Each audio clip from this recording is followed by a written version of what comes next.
পড়বা, একটু পড়বা।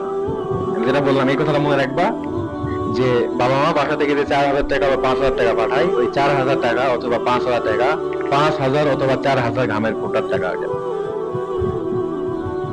ওই জন্য ওই ফোঁটা গুলাকে মনে করবা যে ওই টাকাগুলা হচ্ছে আমাদের আমাদের রত্ন মনে করবা, এক একটা হীরা, হীরা, হীরার টুকরা।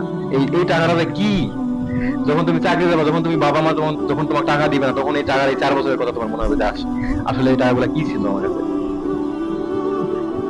আর ওই টাকাটা কিন্তু একবার 100% হালাল টাকা, 100% হালাল টাকা, খুবই বরকতময় টাকা, তাই না? বাবা মায়ের টাকা খুব বরকতময় না?